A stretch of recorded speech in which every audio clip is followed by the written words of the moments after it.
segala informasi tadi Bapak Kepala Sekolah bilang pembukaan untuk angkatan 11 sudah buka. Kalau teman-teman berminat silakan dicek di SIM TKP-nya, boleh dilihat di sana ya. Oke, di sebelah sini adalah tentang budaya positif. Bagaimana kita menangani anak-anak, bagaimana kita mengerjakan sesuatu itu kita bisa belajar sama-sama di sini. Ini yang kita pelajari konsep-konsep intinya. Yang pertama perubahan paradigma belajar ya. Ini yang pertama nanti kita akan bahas. Kemudian ada disiplin positif, nilai-nilai kebajikan. Ini yang menarik, kebutuhan dasar manusia. Tadi kita bahas mengenai masalah anak-anak. Ini kebutuhan dasarnya nggak terpenuhi, makanya mereka selalu bermasalah. Kemudian motivasi perilaku manusia, kemudian posisi kita. Ada 5 posisi kontrol guru, kemudian keyakinan kelas, dan yang terakhir segitiga status. Ya, ini yang pertama teman-teman, pembelajaran dengan paradigma baru. Pembelajaran dengan paradigma baru itu bukan pembelajaran yang dirancang bersama prinsip berdiferensiasi. Jadi sekarang ini model belajar itu tidak satu lagi. Saya kasih evaluasi tertentu di evaluasi saya. Tadi masukannya bagus sekali. Jadi pembelajaran itu tidak harus satu gaya. Cara garis besar seperti itu. Jadi dengan keunikan anak-anak kita di kelas, kita bisa mainkan cara mengajar kita dengan berbeda hal. Mungkin caranya sama, tapi kita lihat kondisi anak-anak. Bagaimana mereka di kelas, apa yang mereka butuhkan. Dan itu memang butuh waktu. Ya, kita harus assessment di awal dulu ya, melihat kebutuhan anak-anak itu apa sih sebenarnya yang mereka butuhkan. Ada anak yang kalau belajar kita ceramah itu dia nggak terlalu suka. Ada anak kalau suruh lari dia senang ya. Ada anak yang kita kasih video dia senang. Jadi itu lalu diferensiasi kita melihat situasi di kelas. Anak-anak kita di zaman-zaman sekarang ini cukup unik, banyak sekali permasalahan, dan itu membuat kita sebagai seorang guru semakin tertantang. Kenapa sih harus seperti itu? Karena kita stres kan, seperti itu. Tapi itulah faktanya sekarang. Ya, jadi ini diperlukan diferensiasi sehingga peserta didik belajar sesuai dengan kebutuhan. Ya, ini juga sama dengan filosofi Ki Hajar Dewantara yang menganggap bahwa murid itu harus memberikan kebutuhan. Ya, dan yang paling penting dikaitkan dengan profil pelajar Pancasila. Kurikulum Merdeka sekarang dikaitkan dengan profil pelajar Pancasila. Ini nanti materinya kita bisa bahas sendiri. Profil pelajar Pancasila ini dengan 6 elemen yang sudah disiapkan. Ini satu sama lain berkaitan, jadi berkesinambungan. Nah ini ada harapannya kita jadi teori kontrol nanti. Ya. Dari stimulus respon kita berubah menjadi teori kontrol. Kalau yang pertama realitas kebutuhan kita sama, nah kita ubah. Jadi realitas kebutuhan kita berbeda, itu kita harus tahu. Tidak sama lagi kalau dilihat sesuatu dengan kesalahan. Sekarang semua perilaku itu punya tujuan, termasuk yang salah pun. Ya, itu dia. Orang lain bisa mengontrol saya, hanya Anda yang bisa mengontrol diri Anda. Itu dia. Kemudian saya bisa mengontrol orang lain, Anda tidak mengontrol orang lain. Pemaksaan Anda pada saat bukan gagal, kolaborasi dan fleksibel menciptakan pilihan-pilihan baru. Model atau berpikir menang kalah, boleh berpikir menang-menang. Kalau saya berarti saya bilang win-win solution.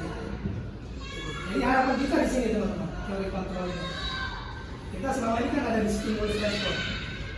Kita menganggap semua sama, enggak berbeda.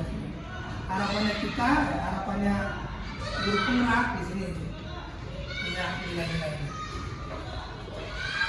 Ini dia. Jadi kita masuk kasih reward itu hadiah itu tidak baik kan? Ya.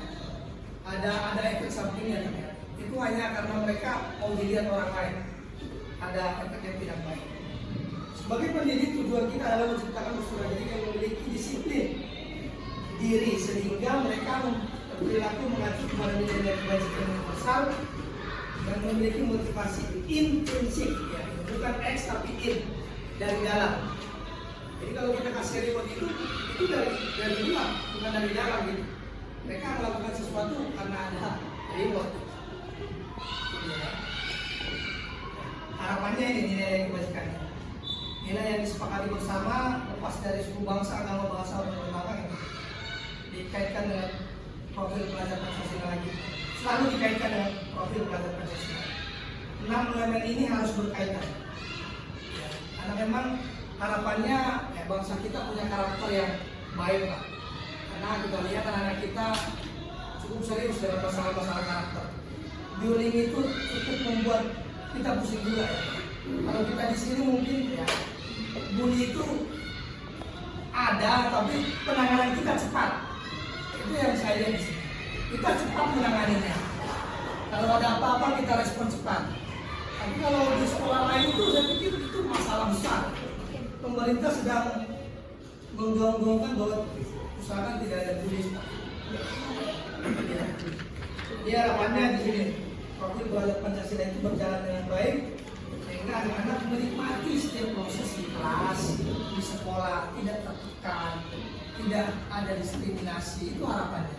Jadi mereka bisa melakukan apa yang mereka bisa dengan menikmati, tidak ada sama sekali tekanan di sana. Ini yang saya bilang tadi, kebutuhan dasar manusia. Kebutuhan dasar manusia adalah segala sesuatu yang kita lakukan untuk mendapatkan apa yang kita inginkan. Seluruh tindakan yang kita lakukan memiliki tujuan tertentu. Semua usaha terbaik yang kita lakukan adalah dalam rangka agar kebutuhan dasar kita terpenuhi dengan baik. Nah ini dia, 5 kebutuhan dasar manusia. Yang paling pertama bertahan hidup, sudah pasti ya, ini yang pertama. Kemudian kasih sayang dan rasa diterima. Kemudian penguasaan, kebebasan, dan kesenangan. Nah, kalau anak-anak kita sering bermasalah, disinilah dia kurang. Termasuk saya pribadi. Kalau saya bikin ulang, bikin tingkat, berarti kebutuhan saya ada di dekat sini. 5 kebutuhan. Ini, bertahan hidup. Mungkin kalau dia lapar, gimana dia mau belajar kan gitu? Gimana dia mau konsentrasi? Nah, di sini kadang kita banyak ya. Kasih sayang dan rasa diterima ini banyak sekali anak kita. Setelah saya belajar ini, saya berpikir ya ternyata di sekolah kami itu masalahnya banyak di sini. Banyak sekali di sini. Kenapa dia kayak Dalton tadi? Kenapa dia sering mukul meja, banting? Ya karena dia nggak merasa disayangi gitu. Atau pernah mengalami hal yang buruk, ya, atau tidak dipedulikan. Jadi harga diri, kebebasan, kesenangan. Jadi kalau anak-anak kita atau seseorang melakukan kesalahan, ya pasti ada kebutuhan dasarnya yang tidak tercapai. Nah, masalah lain. Tapi kita lihat anak-anak yang ini lengkap semuanya, tidak ada masalah kan? Kalau anak-anak yang ini dapat semua ini, yang 5 ini mungkin dia menikmati gitu, senang, percaya diri. Nah ini mungkin juga kita sebagai orang tua yang punya anak, kita bisa belajar ya 5 kebutuhan dasar ini kita bisa berikan. Saya pribadi juga belajar bagaimana supaya ini anak saya bisa mendapatkan yang 5 ini. Walaupun memang berat, bagaimana dia harus mendapatkan ini? Berbagi waktu, memperhatikan dia, memberikan dia kebebasan, ya. Mandiri tapi bertanggung jawab. Ini 5 kebutuhan dasar manusia yang harus terpenuhi. Kalau tidak terpenuhi pasti ada masalah. Itu dia. Nah, manusia itu melakukan sesuatu ya karena ada motivasi ekstrinsik biasanya. Karena untuk menghindari ketidaknyamanan, mendapat penyimpanan, ini ekstrinsik. Yang kita harapkan adalah yang dari dalam diri. Ini yang kita harapkan. Untuk menjadi orang yang mereka inginkan dan menghargai diri sendiri dengan nilai-nilai yang mereka percaya. Ini yang diharapkan. Kalau ini karena motivasi dari luar, supaya saya nggak dihukum, supaya saya nggak dipanggil gitu. Tapi kalau sudah ada ini motivasi ini, ya harapannya dia jadi manusia yang baik.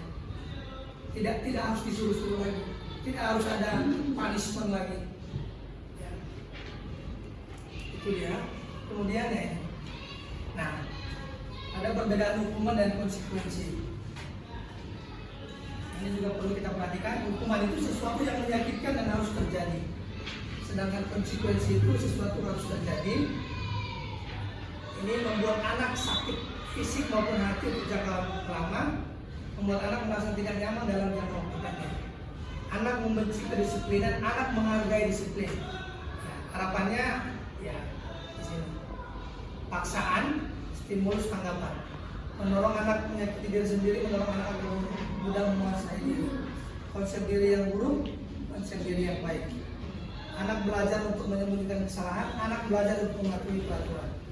Marah, rasa bersalah, dipermalukan, merasa tak dihargai, kehilangan hak, dibuat tidak nyaman, diasingkan untuk sementara waktu. Nah, harapannya kita pakai yang ini, konsekuensi ini, bukan hukuman. Kalau bisa hukuman itu opsi yang paling terakhir. Jangan dibuat ini yang paling pertama, yang paling terakhir. Yang dipakai ini. Kalau ini sudah dibuat, mungkin mereka lebih dihargai, lebih diterima. Ingat, kalau anak-anak melakukan kesalahan sesuatu, pasti karena kebutuhan dasarnya nggak tercukupi. Jadi perlu kita ajak diskusi, bicara. Kita harus sebagai guru kadang kalau terlambat langsung kita marahi kan. Saya kadang di kelas seperti itu. Kenapa kamu terlambat? Saya kira kamu terlambat, beberapa kali terlambat. Tapi ketika saya tanya ternyata bukan dia yang salah, bapaknya yang terlambat banget. Ini harus diantar kan. Waktu mid semester kemarin saya seperti itu. Madeline itu sering terlambat. Ternyata bapaknya langsung mengaku dosa ke saya. Ustaz, sorry ya saya sering terlambat bukan karena Madeline tapi karena saya terlambat banget. Saya harus kerja tengah malam, paginya datang. Nah itu. Kalau kita nggak tahu awalnya kita masih marah-marah kan teman-teman. Kita masih ya jengkel juga. Bisa 3 kali 1 minggu terlambat ya. Kita mengajarkan disiplin memang, tapi perlu juga kita tahu apa yang sedang terjadi. Jadi itu membuat dia dihargai gitu. Jangan serta-merta kita salahkan. Dan di sini, nah ini ada soal teman-teman. Kita mau belajar bersama. Yang pertama mencatat konsekuensi. Hukuman atau konsekuensi? Nanti kita lihat jawaban teman-teman. Benar 10 nanti kajian ini. Oke, nomor 2, lari mengelilingi lapangan basket 2 kali karena terlambat. Yang bilang hukuman angkat tangan. Nah, hukuman. Yang bilang konsekuensi? Konsekuensi ya 1 orang saja. Mari kita lihat nanti ya. Tidak ada tengah-tengah soalnya. Nomor 3, murid diminta push up 15 kali karena nggak menggunakan masker. Hukuman? Ya, hukuman. Oke. Berikutnya membagikan kertas tugas teman yang telah dicoret-coret. Membersihkan lingkungan air. Membersihkan lingkungan air. Murid, perhatikan jawabannya nanti kita cek ya. Murid disuruh untuk mengenakan sepatu sehari di sekolah karena tidak sepatu hitam. Oh, ini sebenarnya dilepas sepatunya. Sepatunya dia nggak pakai sepatu 1 harian. Ya, tidak menggunakan sepatu. Jadi ini nggak pakai sepatu 1 harian karena dia nggak pakai sepatu hitam. Hukuman, konsekuensi, oke. Lari mengelilingi lapangan basket 2 kali karena terlambat 10 menit baca mengenai. Mari kita lihat jawabannya. Yang pertama itu hukuman. Hukuman karena memang menyakiti. Menyakiti ya. Menyakiti. Dan tidak ada hubungannya teman-teman.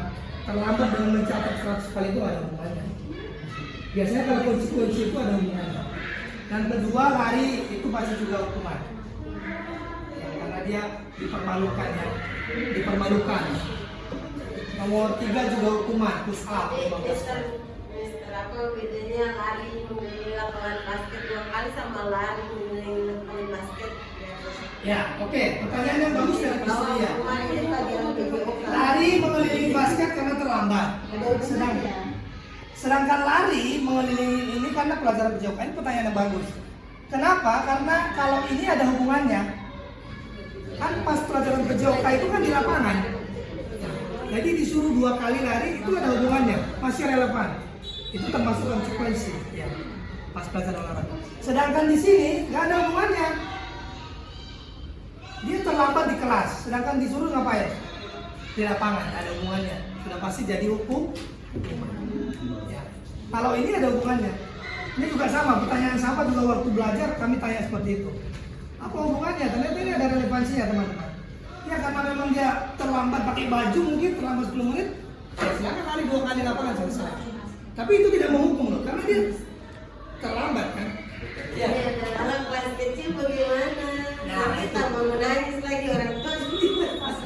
Nah itulah teman-teman. Pertanyaan yang bagus kalau konsekuensi di kelas.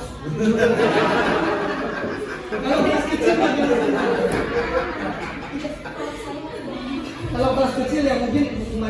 dibuat seperti ini, biar menyesuaikan dengan kondisi kelas. Apalagi dengan orang tua kita yang cukup aktif ya, perhatikan juga lah. Jangan buat diri kita diserang juga seperti itu. Kita harus pintar. Contohnya, kita lihat dulu kondisi anaknya seperti apa. Kita lihat benar-benar dulu kondisi anak seperti apa. Kalau memang nggak bisa lari, buat hukuman yang kecil-kecil di kelas. Ya. Apa? Iya.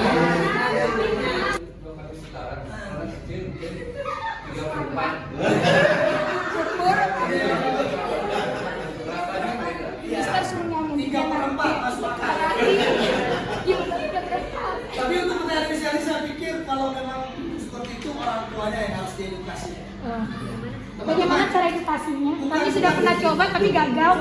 Bukan anaknya yang salah ya, tapi Intinya sih gini, kalau saya ketemu orang tua yang dalam tanda kutip sulit, ya kita menjalin hubungan sama orang tua.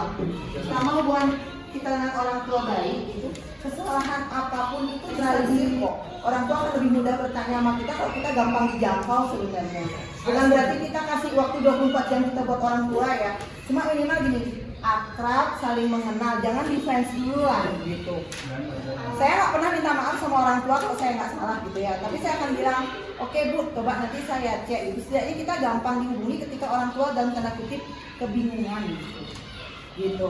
Jadi kalaupun kita hukum anaknya sih, pasti omongin ya, Miss saya serahkan sama Miss yang terbaik buat anak saya gitu. Asal jangan main cuman fisik. tidak terencana tiba-tiba. Murid tidak tahu apa yang akan terjadi, tidak dilibatkan, ini yang penting. Bersifat satu arah atau berupa hubungan fisik dan psikis.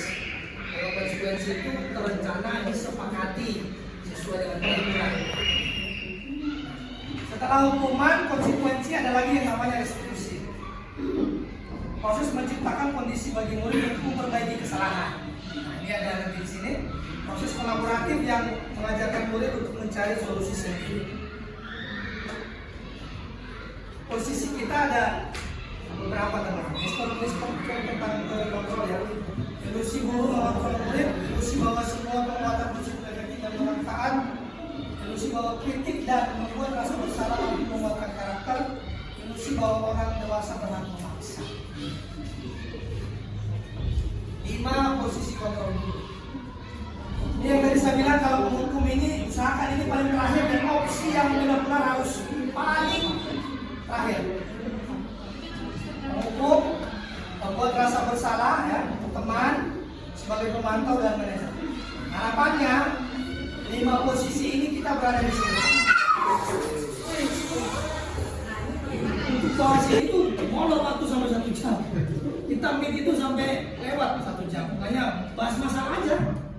Memang masalah di sini bukan masalah yang baru lagi, di sana sudah sama. Nah ini dia ya, 5 posisi kontrol guru: penghukum, pembuat bahasa besar, teman, pemantau dan manajer. Harapannya kita ini, kita jadi manajer di sini. Nih, contoh ya, contoh kasus. Siswa tidak memakai atribut lengkap saat upacara bendera. Hormat pada bendera selama 1 jam. Ini namanya penghukum. Kalau membuat rasa bersalah, berapa kali Mister bilang harus memberitahu berapa kali? Kamu selalu mengecewakan bapak. Nah ini dia mulai merasa bersalah. Kenapa sering kali kayak gitu kan? Dia mau ya, mulai kena dia sih. Nah ini teman, ayo dong ikuti aturan sekolah. Tolong ya bapak ibu, supaya tidak apa-apa kalian jangan membuat seperti lagi. Nah, ini contoh kalimat teman. Teman tahu, kamu sudah melanggar peraturan sekolah, kamu tahu konsekuensinya. Kalau upacara kamu boleh akreditasi dan jangan ulangi lagi. Terakhir, ini yang kita harapkan sebagai guru teman-teman. Posisi manajer. Apakah kamu tahu kesalahanmu? Kira-kira bagaimana kamu untuk kesalahanmu? Ini bicara hati ke hati nih biasanya. Ini kalau udah didekati seperti ini, dia pasti juga merasa bersalah. Dia juga pasti merasa, oh iya ya, ternyata saya salah. Daripada dia langsung dihukum, dimarahi di situ, malu dia. Dan itu panjang. Dia akan merasa, wah ini nggak benar ya, saya langsung dipermalukan di depan orang banyak. Kita sendiri juga seperti itu.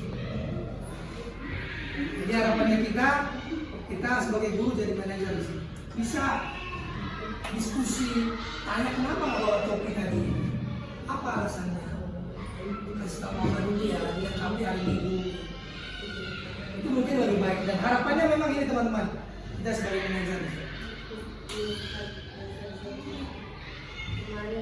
Ini pembentukan keyakinan keras.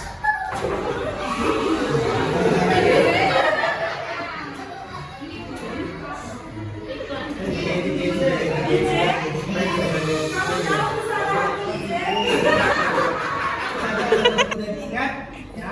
Ini mungkin teman-teman sudah buat waktu awal-awal masuk ya keyakinan kelas.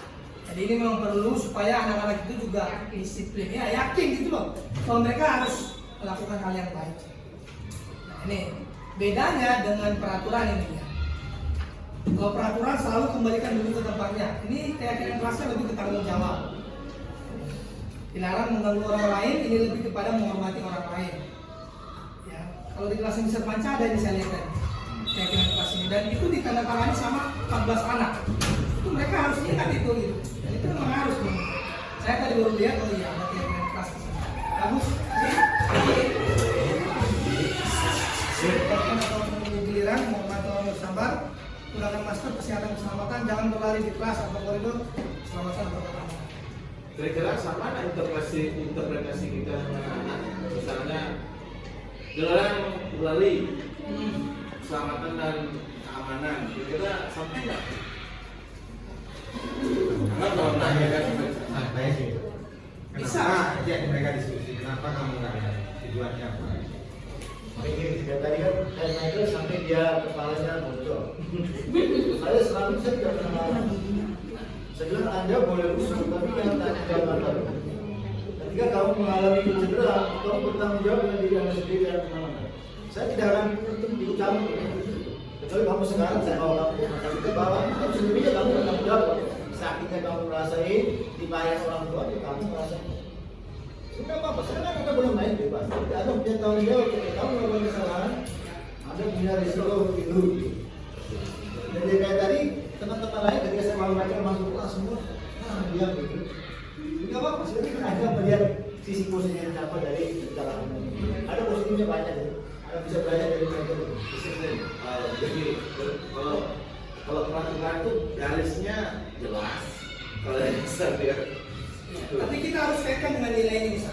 Iya, Ini sebenarnya maksudnya bukan menghukum, Ya. bukan memaksa. Iya. Ya. Ini membangun kesadaran diri orang bahwa apa yang dilakukan itu ada tujuannya, ya. Ada tujuan positif untuk dirinya, bukan ada memaksa. Ini sebenarnya Tapi kalau begini misalnya, Iya, kalau kita diskusi. saya tertarik dengan motivasi intrinsik itu. Bagaimana anak-anak itu bisa mempunyai motivasi intrinsik dengan pendekatan kita yang lembek lah. Seakan-akan sesuatu kita tolerir dengan lembut, dengan bahasa yang halus seperti itu loh maksud saya. Kalau saya bukan lembut istilahnya misalnya, bukan lembut, disiplin tetap jalan. Tapi kita ajak mereka diskusi. Bukan maksudnya kita harus lembut, nggak usah dikasih.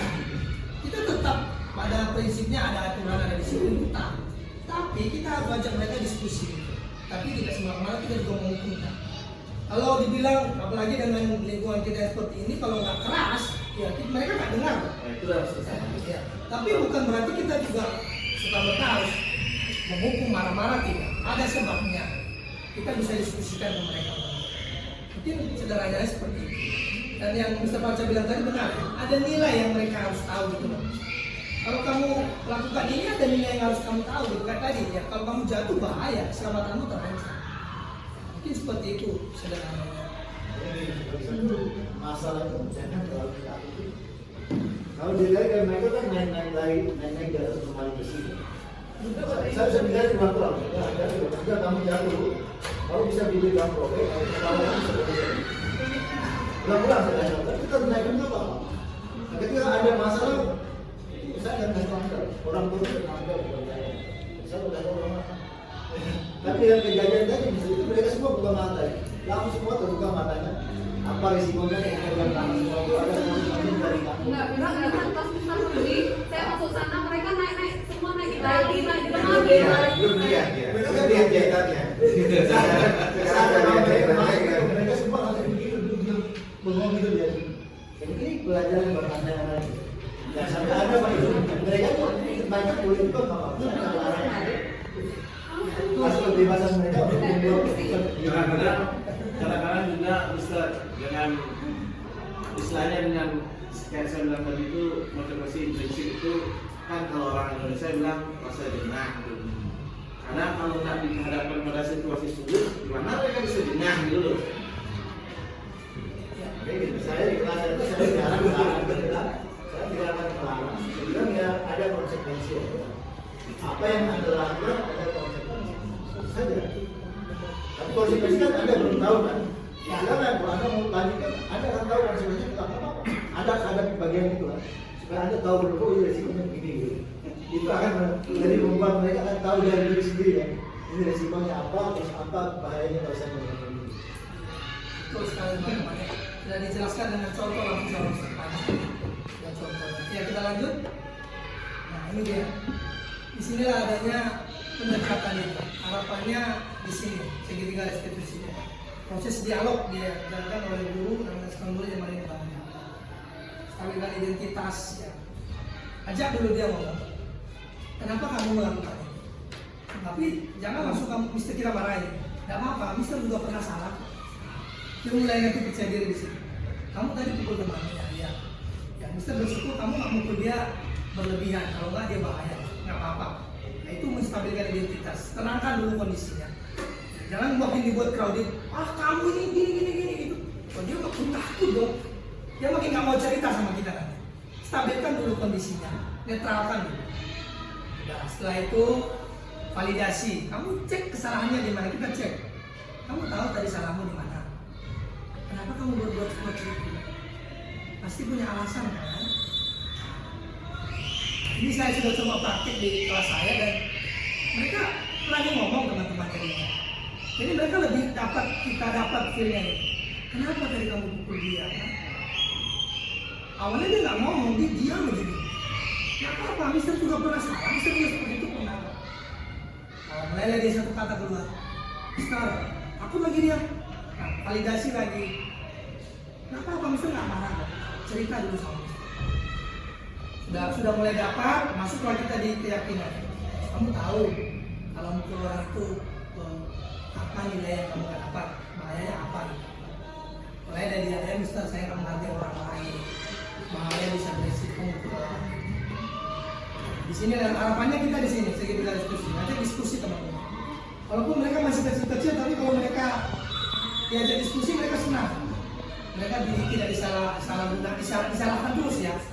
Kita kadang menyalahkan terus, padahal kita juga kadang sering salah juga. Harapannya seperti itu. Ada dialog ya. Ya, jadi mereka bisa mandiri dan bertanggung jawab. Kita pastikan apa yang terjadi. Mengapa kamu melakukan hal itu?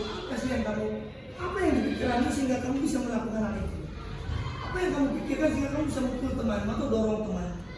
Ya, itu akan membuat dia lebih sering lebih dapat. Harapannya seperti beda cerita. Kayak tadi itu beda lagi ceritanya. Lakukanlah pendekatan yang benar-benar sesuai dengan kondisi anak. Yang nggak bisa dipaksakan, harus sama modelnya. Lihat situasi kondisi sehingga tujuannya mendapatkan hasil yang baik. Anak dapat belajar dari kesalahan. Kita juga bisa mendorong dia untuk lebih seperti. Harapannya seperti itu. Ya ini. Berdasarkan prinsip nomor kesalahan adalah bagian dari proses pembelajaran. Berbuat salah itu wajar, ini contoh kalimatnya. Tidak ada manusia yang sempurna. Ibu bapak juga pernah melakukan hal itu. Ibu bapak tidak mau mencari siapa yang salah, tapi bapak yang mencari solusi dan permasalahan. Kamu berhak merasa begitu.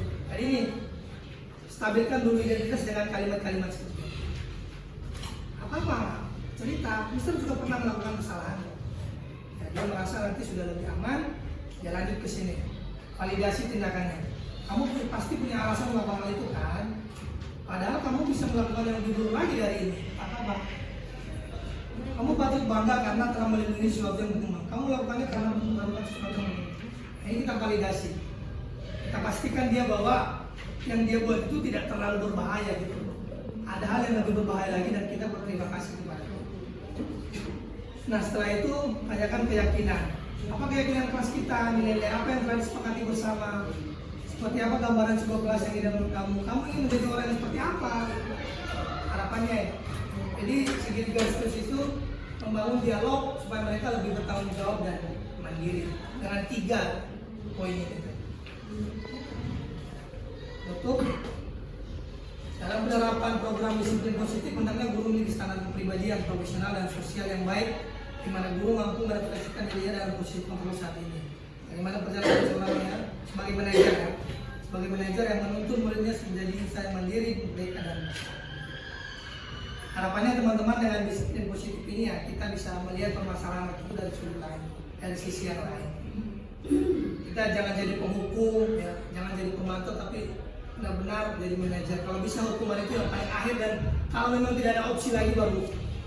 Ya, harapannya kita seperti itu. Ini mereka bisa menikmati proses ya. Belajar itu bukan hanya dengan kertas. Ya. Ada masalah pun saya setuju dengan Mr. Panca itu juga belajar. Itu jadi belajar yang berharga bagi mereka. Bagaimana mereka memiliki satu hal yang baik lah di SD. Harapan kita seperti itu. Kalau dasarnya di SD ini sudah baik, saya sering bilang sama anak-anak pagi-pagi, kalau kalian sudah punya dasar di SD yang baik, nanti ke depan kalian lebih mudah, tidak sulit proses. Itu saja mungkin yang bisa saya bagikan. Terima kasih banyak teman-teman waktunya. Ya, mari sama-sama belajar. Saya juga belajar, ya sama-sama belajar. Ke depan kalau ada yang perlu lagi saya tolong.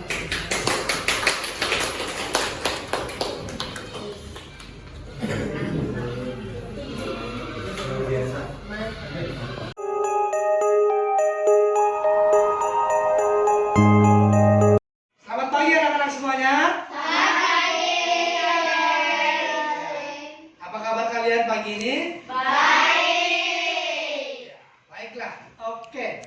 Pagi hari ini kita akan membuat yang namanya keyakinan kelas. Kelas kita kelas 4 B. Sudah pernah dengar yang namanya keyakinan kelas? Belum ya? Oke, baik. Mister akan jelaskan dulu. Nah, anak-anak, keyakinan kelas itu mirip-mirip dengan yang namanya peraturan kelas. Apa? Peraturan kelas. Oke, jadi biasanya keyakinan kelas ini adalah kesepakatan yang kita buat bersama di kelas ini untuk kita lakukan, untuk kita laksanakan. Ya, contohnya kalau peraturan kelas, contohnya dilarang mencontek saat ulangan, itu contoh peraturan kelas. Kalau keyakinan kelasnya apa kira-kira? Siapa yang bisa? Jujur, ya. Kalau peraturan kelas itu dilarang, kalau keyakinan kelas itu adalah jujur. Jadi dia lebih ke kalimat positif. Contoh peraturan kelas lain, dilarang memukul teman, itu peraturan kelas. Kalau keyakinan kelasnya apa? Menghargai, ya. Menghargai teman dan guru, itu contohnya. Kemudian contoh peraturan kelas yang lain, dilarang terlambat atau dilarang tidak datang ke sekolah. Jadi keyakinan kelasnya apa? Apa kira-kira? Lovely? Disiplin, betul kata Lovely. Jadi dia lebih ke positif. Disiplin. Ya, yang pertama tadi sudah kita sepakati apa? Jujur, ya. Kalau peraturan kelasnya dilarang mencontek saat ulangan, betul kan? Kalau keyakinan kelasnya jujur. Yang kedua tadi apa? Menghargai. Menghargai siapa? Ya, menghargai teman dan guru. Kemudian apa lagi? Disiplin, ya, disiplin. Kemudian kalau peraturan kelas itu mengerjakan tugas tepat waktu, keyakinan kelas apa? Mengerjakan tugas itu untuk kemana arahnya? Tanggung jawab. Tanggung jawab. Tanggung jawab. Lagi. Apa lagi kira-kira yang mau kita sepakati? Silakan kasih ide keyakinan kelas kita 4B. Apa kira-kira? Mandiri, ya betul. Harus bisa mandiri. Ya bagus pilih. Yang lain? Saling tolong menolong. Iya.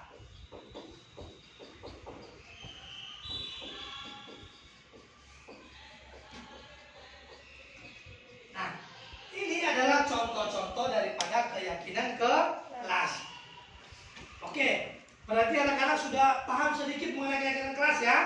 Nah, kalau sudah paham, sekarang Mister akan membagikan sticky note ini sama kalian satu persatu.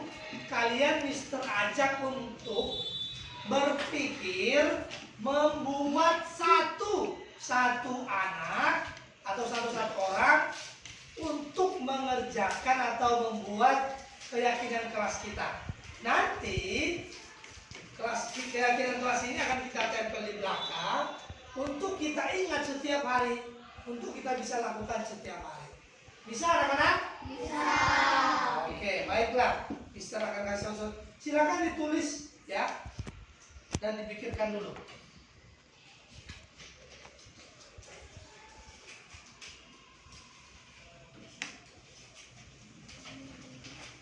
Ya, silakan berpikir dulu.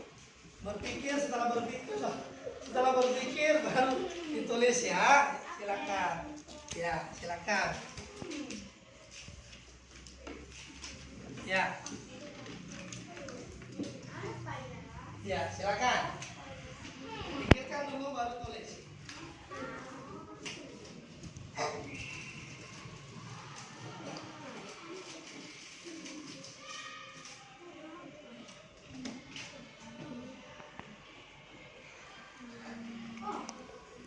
Ya, Damara sudah ada ide. Langsung dicatat.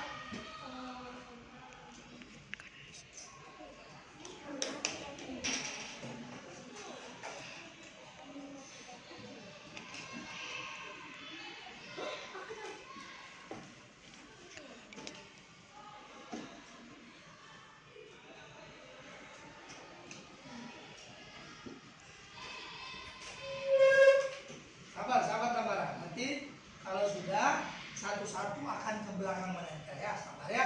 Tunggu dulu temannya yang lain berpikir. Karena silakan berpikir buat satu keyakinan kelas kita. Boleh, silakan dihias, boleh. Nah. Ya, bagus. Boleh dihias supaya lebih menarik, silakan. Yang terpenting adalah anak-anak sudah paham apa itu keyakinan kelas dan itu harus kita lakukan atau kita kerjakan, kita laksanakan setiap hari ketika kita ada di sekolah ini, ketika kita ada di kelas ini. Betul ya anak-anak ya? Ya.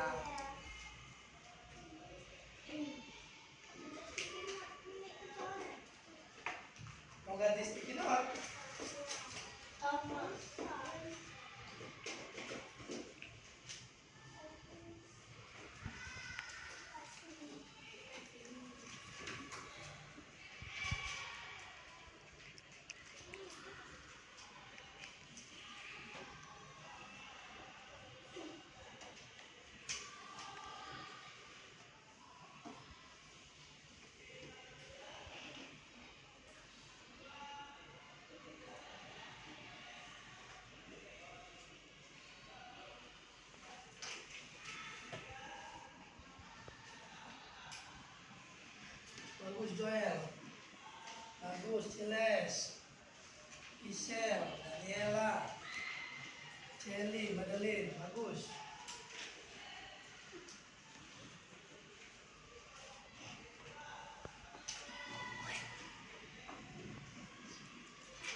Nah, anak-anak kalau sudah dicatat di sticky note-nya itu keyakinan kelas, kita akan menempel di belakang ya.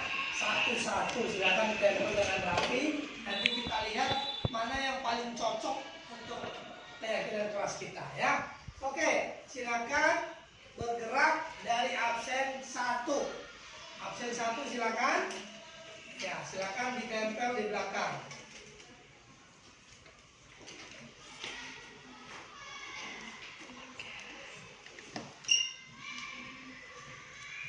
Ya, absen 2.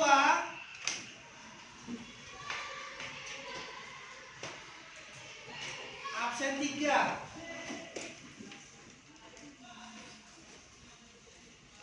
Absen 4.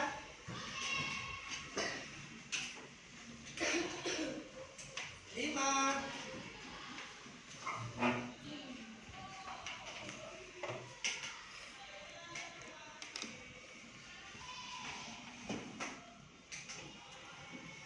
Perbaiki dulu hitungan S.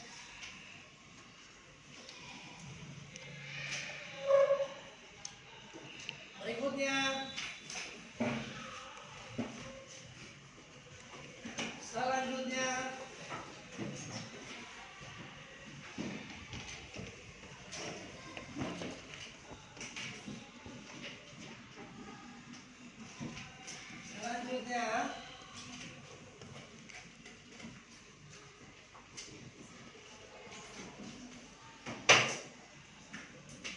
berikutnya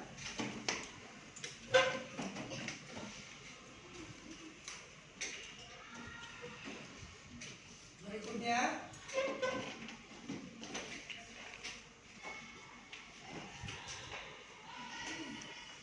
berikutnya ayo Jacqueline.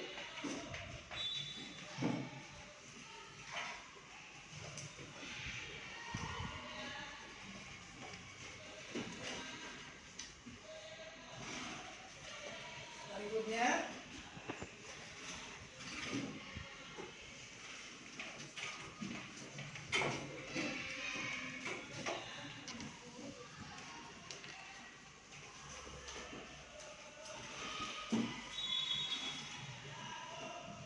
berikutnya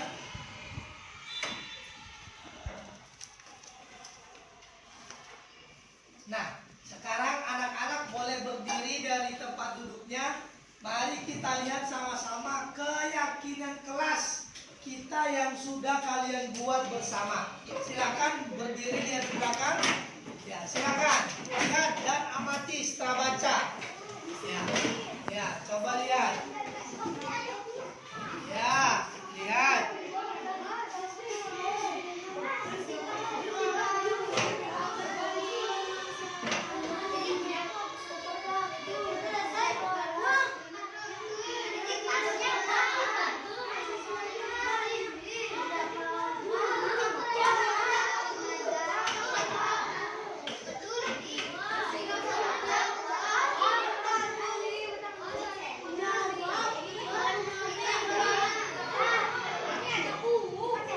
Oke, coba perhatikan sekarang.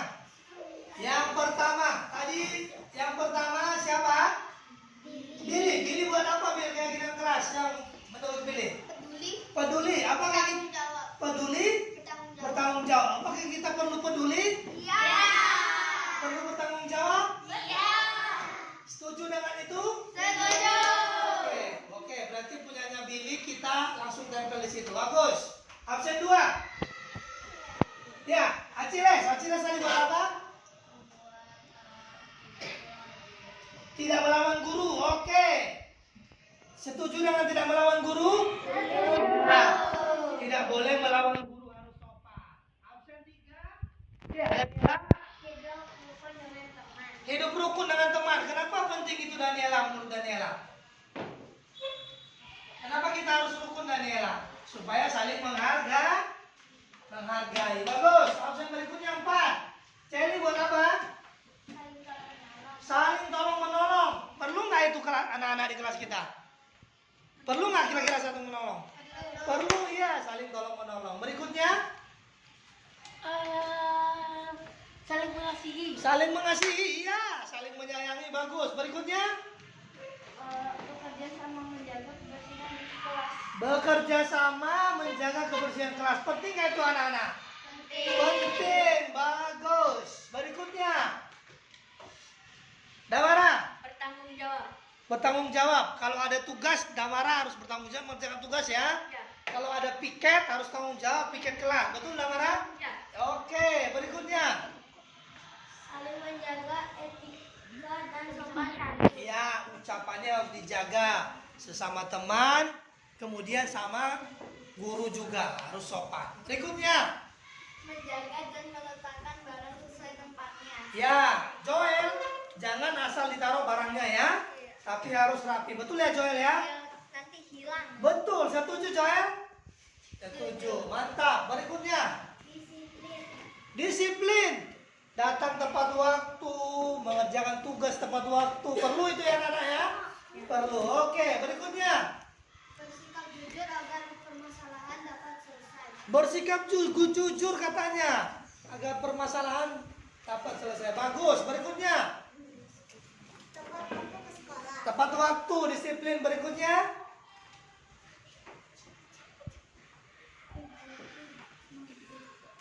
Berikutnya. Terhadap guru dan teman. Iya, sikap sopan santun terhadap guru dan teman. Baik anak-anak, silakan duduk semua. Ya, oke. Silakan. Nah, anak-anak, oh inilah yang namanya keyakinan kelas. Jadi, anak-anak sudah membuat sendiri dan sudah kita sepakati sendiri. Jadi, harapannya adalah ini kita bisa lakukan setiap hari. Kita bisa lakukan setiap hari. Ya, contohnya menyayangi teman. Kalau ada temannya yang kehilangan pensil, kamu punya 2 pensil contohnya, kamu bisa bagi. Ini pensil saya pakai dulu, nanti setelah selesai pakai kembalikan. Iya kan? Itu namanya menyayangi teman. Berikutnya, kalau kita ada tugas, kayak kemarin bisa kasih PR kan?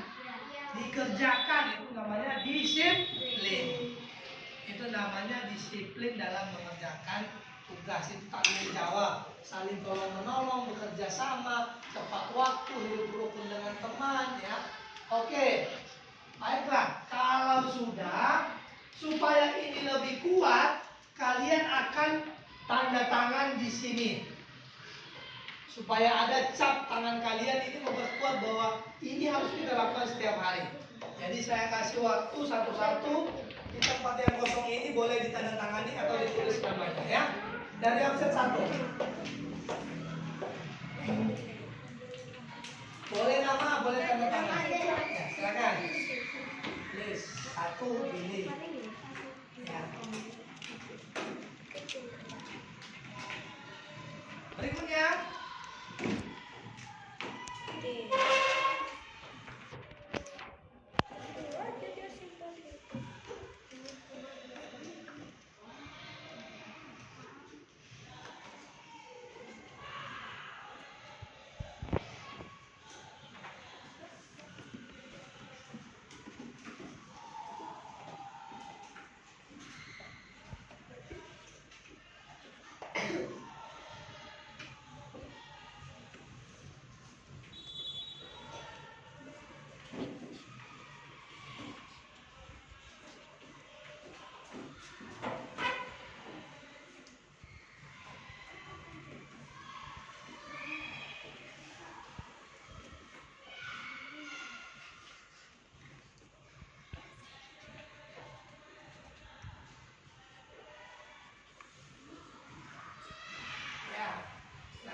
Boleh dibuat di sampingnya ya, kalau nggak buat lagi di bawah.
teman-teman ya.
Nah, anak-anak, kenapa harus kita tulis nama?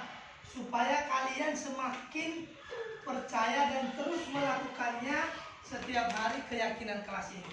Ini artinya sudah lebih kuat, lebih jelas bahwa yang membuat keyakinan kelas itu adalah kita 15 anak, termasuk Mister di kelas ini. Oke? Nah, harapannya adalah kalian atau kita semua termasuk Mister bisa melakukan keyakinan kelas ini setiap hari. Setuju anak-anak? Setuju anak-anak? Setuju. Kurang semangat. Setuju anak-anak? Setuju. Oke, jadi ini akan kita terapkan setiap hari, setiap kita ada di kelas ini ya. Tolong menolong, saling menghargai, disiplin, ya, bertanggung jawab dan semuanya yang sudah kalian lakukan atau sudah kalian tulis di kertas ini. Baiklah, demikian saja yang Mister jelaskan atau Mister kasih tahu mengenai keyakinan kelas. Mister berharap kita semua dapat melakukan keyakinan kelas ini setiap hari. Supaya apa? Supaya kita lebih baik dan juga kita lebih positif, ya. Lingkungan kita positif, tidak ada yang berantem, tidak ada yang bully, tidak ada yang memukul, tapi semua saling menghargai dan menghormati, tanggung jawab, disiplin dan sebagainya. Oke, terima kasih anak-anak. Selamat pagi semuanya. Halo, nama saya Joel, kelas 4B. Saya sangat senang diajak oleh Mr. Zain dalam pembuatan keyakinan kelas, karena keyakinan kelas sangat penting dan bermanfaat agar kita lebih bertanggung jawab dan disiplin. Terima kasih. Nama saya Catherine, kelas 4B. Saya sangat senang diajak oleh Mr. Zen dalam pembuatan keyakinan kelas. Karena keyakinan kelas sangat penting dan bermanfaat agar kita lebih bertanggung jawab, sayang pada teman. Terima kasih. Selamat pagi, nama saya Jaden kelas 4B. Saya sangat senang karena diajak oleh Mr. Z untuk membuat keyakinan kelas 4B. Dengan adanya keyakinan kelas, saya berjanji untuk lebih bertanggung jawab, disiplin, dan saling menghargai.